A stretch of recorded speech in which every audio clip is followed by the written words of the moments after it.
Have you heard the phrase an XYZ statement and wondered what in the world is that? And do I, as a fiction writer, need one?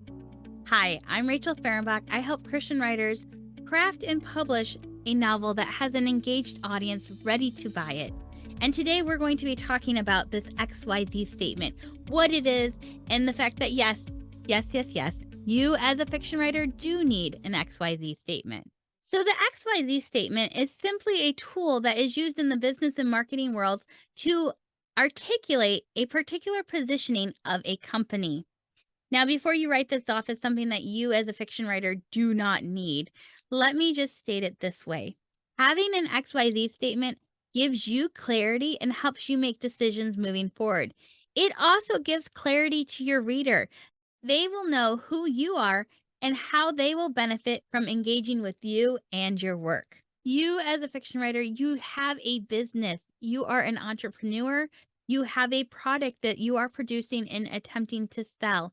Even if you publish traditionally with a publishing house, you are still a business owner. You are still an entrepreneur. When you publish with a publisher, you are engaging in a business collaboration. They are not your boss.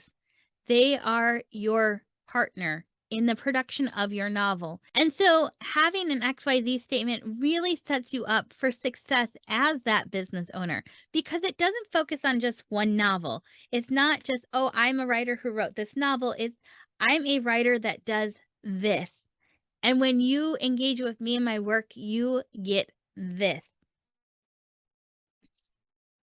And the beautiful thing about this positioning statement is that it sets you up for success, not just with your next novel, but with future ones, as well as other additional streams of income that you may decide to pursue, other revenue generating offers that you may put out there for your reader.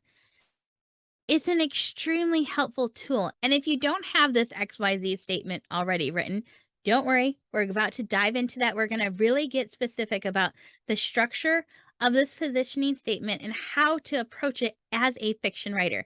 So you may have heard about this XYZ statement from a business perspective or even a nonfiction writing perspective. But right now, what we're going to talk about in this episode is really what it means to embrace this XYZ statement as a fiction writer. So, essentially, the structure of the XYZ positioning statement is this: I help, direct, engage, teach, encourage, some verb. You do this. I do blank, a verb. So, we're going to just use I help for the sake of this first structure piece, and then I'll show you how other ones are used later on. I help X to do Y so they can Z. So essentially, it's who you serve, how you serve them, and why you serve them. Okay? So, like I said, I know for nonfiction, this makes a whole lot more sense. You can see it a little more clearly because there's a clearly defined person with a clearly defined problem, and there's a clearly defined benefit. Just because you have to think a little bit more deeply as a fiction writer about your reader and why they read the novels that you write doesn't mean that it's not there. It doesn't mean that this XYZ statement doesn't apply to you. And I'm going to show you how. I don't want that to stop you. Just because it seems harder to do doesn't mean it's not beneficial for you. So, this is like one of my favorite things to do in the world. So, let's get started. All right. Let's start with X, who you serve. Now, I have talked about in episode 1, knowing your reader, and I hope you have done that worksheet that I talked about in that episode. I hope you listened to it, that you really have gotten to know who your reader is. I really hope that when you close your eyes and you imagine somebody holding your novel, you can visualize who that reader is. So if you haven't listened to that episode, go back and listen to that. I linked to it in the show notes below. So one of the things you're going to need to know about your reader is their greatest pain point. And you might just want to sigh right now and be like, Rachel, people don't have pain points when they read my fiction. Yes, they do.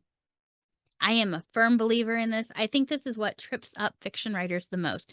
They think there's not a pain point that they can identify. There's not something they're solving. They think they aren't solving a problem, but that's not true. You are solving a problem for a reader. You just have to think a little bit more deeply about why the person is picking up your novel. And before you start to shut down and say, "I can't do that. That's really hard to do." You are a fiction writer and you know how to get into people's heads. You know how to really dive deep into a character. You can figure out what drives people to do the things that they do. You can do that better than most nonfiction people can. So, don't make excuses. Get into the head of your reader. Figure out what their greatest pain point is that you're solving by producing the novels that you produce. I'm going to give you some examples so that you can start to identify what I mean by that. And I have 5 examples that I'm going to continue to add on to as we move throughout the episode. Okay. So the first one, I want to say this. When you are creating your positioning statement, you're going to pick out the most important detail about your reader. You're going to know a lot about your reader when you start to work through that worksheet I gave you and really hone in on who that person is. But for the sake of this positioning statement, you're only going to pick out the most important details, the details that matter about the reason why their pain point. Okay. So, for example, I help young professional women in their early 20s. I provide the stay at home mom of littles. I engage the history fanatic empty nester. I give cosplaying high schoolers. I help corporate dudes who love adventure. Okay. So just from the 5 examples I gave you, those are 5 totally different audiences who are going to approach reading fiction for different reasons, right? Okay, which then gets into, and they all have different pain points, and that's where we get into the why. How are you serving them? How are you solving that problem that they have? How are you meeting that greatest need that they have? Why does your reader read the type of novels you write? Or why would the reader pick up your novel?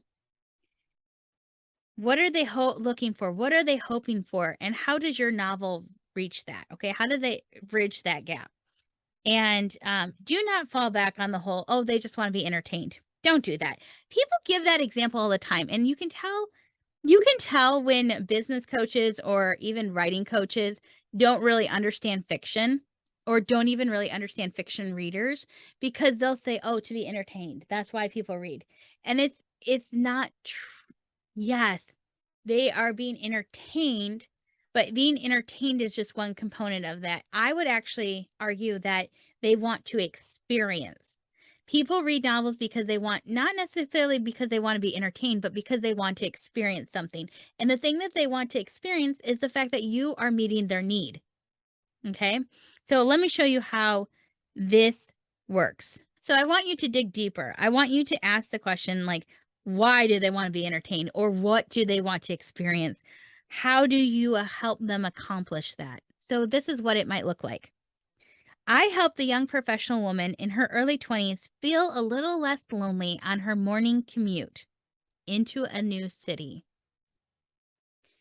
I provide the stay at home mom of littles a momentary break from the mundane. I engage the history fanatic empty nester with stories of historical power plays. I give cosplaying high schoolers new worlds to immerse themselves in. I help corporate dudes who love adventure imagine themselves slaying dragons. You see how that's different than just, oh, they want to be entertained. Oh, I write for people who like historical novels and they want to be entertained. Like who is that person?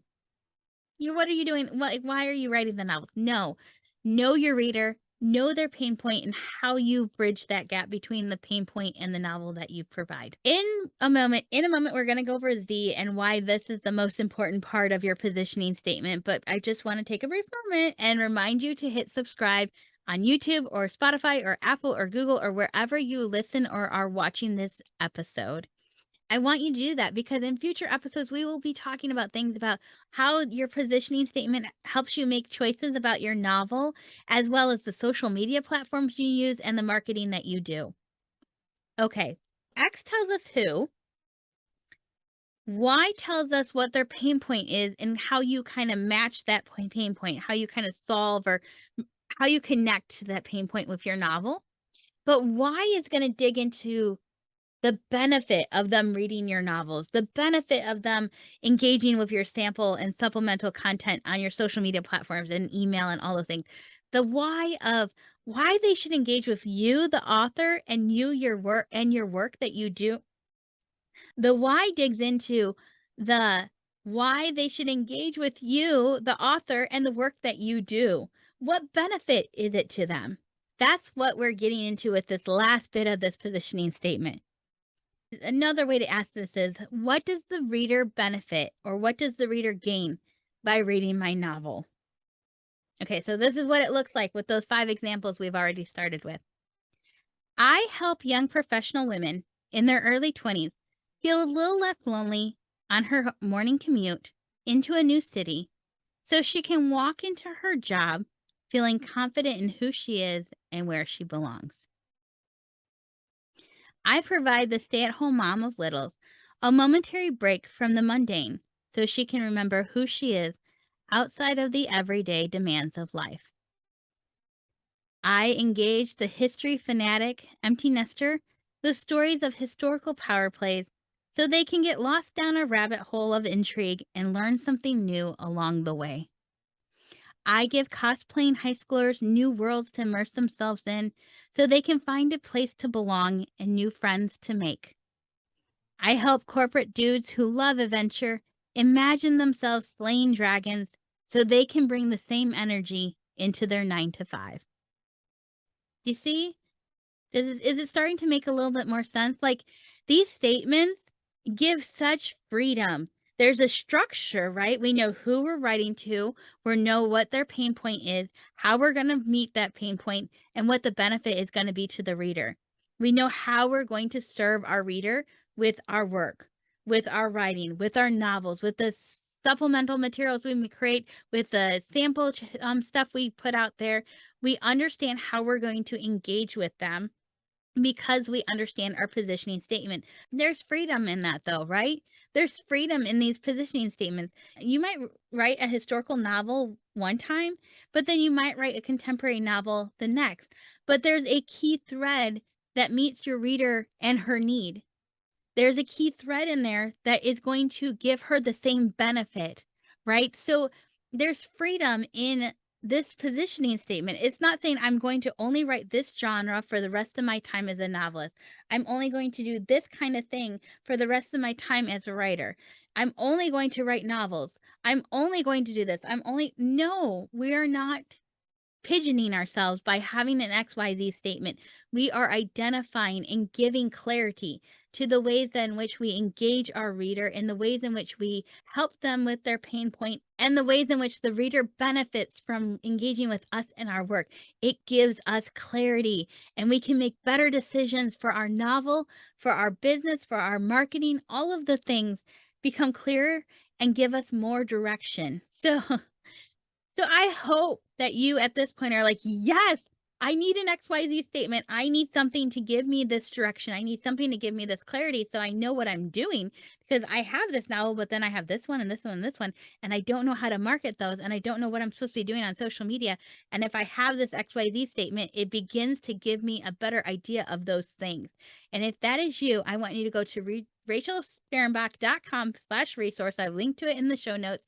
And on that page of my website, you will find a worksheet for working through this XYZ statement. And I hope you download that and take advantage of that. And if you have a writer friend who you're like, hey, we've talked about this XYZ thing before. We've all said like, oh, this doesn't apply to us, but it really does apply to us. And it can give us clarity and direction and freedom.